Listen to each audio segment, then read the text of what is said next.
oyagala okumanya ebiriwo ebyaliwo oba ebigenda okubaawo. Program tambula n'okumanya eggose, tambula n'okumanya ku MRU TV ne Royal FM. Alright, then I became a princess overnight. Now I gotta figure out how to do it right.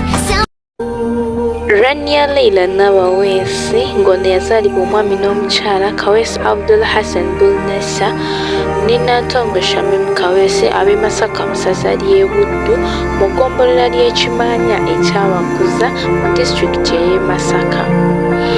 Ngono mwana wa kubiri mu baana bana yazaalibwa ennaku z'omwezi nga lumu Ogwokutaano 23 era ng'aweereza ddala emyaka egy'obukulu 23. Ono yazaalibwa Masaka mu Lwago Regional Referral Hospital Katwe mu ssaawa 6 ez'ekiro.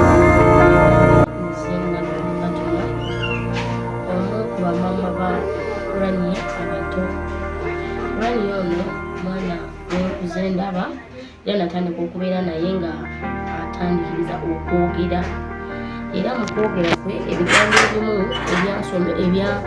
ebyansanyusanga era nenzijja nga amanyi nti abaana abato baba batandika okwogera balina ebigambo ebipya bye boogera mu bigambo ebirina okuba ebituufu. Kale baamugambanga okuggala wadde nga kulawo baamugamba okuggala nga talawo ale bw'omugamba nti sabbuuni nga yagamba kana kabbuuni ekifo ky'okwogera sabbuuni. Kati nenzijja nga mulaba bwentyo bwe yatuuka ekiseera ekyokusoma n'agenda ku ssomero era nze k'omuwa abasooka okumuwerekera ng'agenda ku ssomero. Naye omwana ono akuze ng'ayagala nnyo obufuzi era nga ne bw'aba ku ssomero ndamu ye agamba ye ayagala kukulembera era bw'atyo ng'akyali mu baby class n'agenda era ng'akulembera bw'atyo banne ng'omuntu ayagala nnyo obufuzi.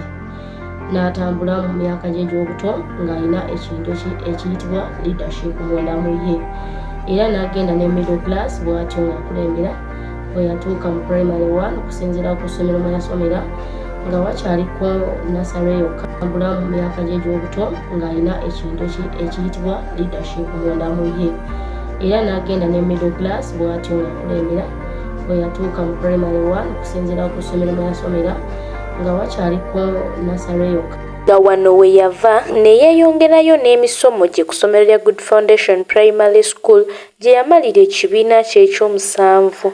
Awo n'ayongerayo emisomo gye ku ssomero lya St. Gerard's Vocational Secondary School ng'eno gye yamalira siniya ey'okuna era yaraddaaki n'ajoyininga siniya ey'okutaano mu mwaka gwa 2019 eno nga gye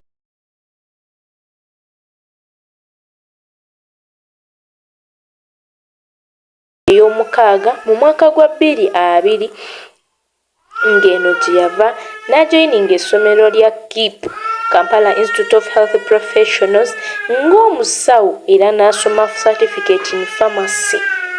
Mu mwaka gwa 2023 yali amaliriza koosi eyo era nga wano we yasinziira okujoyininga Muteesa I The First Royal University n'abeera ng'akakalabya digiri ye ey'amawulire ng'ali mu mwaka gwa twabasookayo bo ne bajoyininga after. Nze probably ng'egye semanyiza abantu saamwagalyawo ng'omuntu era namulabanga bulabi but ngalaba yeemoola ndaba omuntu wali awo jampe yogera nga baana batowa agamba no coming together we baatuwa coursework nga tulina okukola ffenna nakiralizinga nti omuntu ky'omusuubira si kyali like interacting with her naabanga muntu wanjawulo though mulungi tabulako kamogo but wanjawulo in terms of creativity omuntu creatingira ekintu generating that time then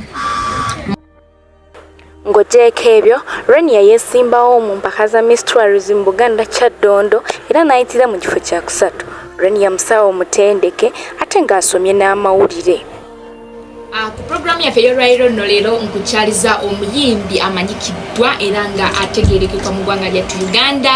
Ndibwamu mu ngeri eyo olw'okwewala obulwadde obwo naye nga abadde muwala mulungi mwana mulokole aze ng'atambulira mu ddiini ye gy'akuliddemu era kyazikiriza nti nakati mwana mulokole era muweereza ogyeko ebyo omwana ono talina but okusinza nti okukolagana awamu joining together coming together we baatuwa coursework nga tulina okukola ffenna nakiralizinga nti omuntu kyomusuubira si kyali like interacting with her naabanga muntu wanjawulo tho omulungi tabulako kamogo but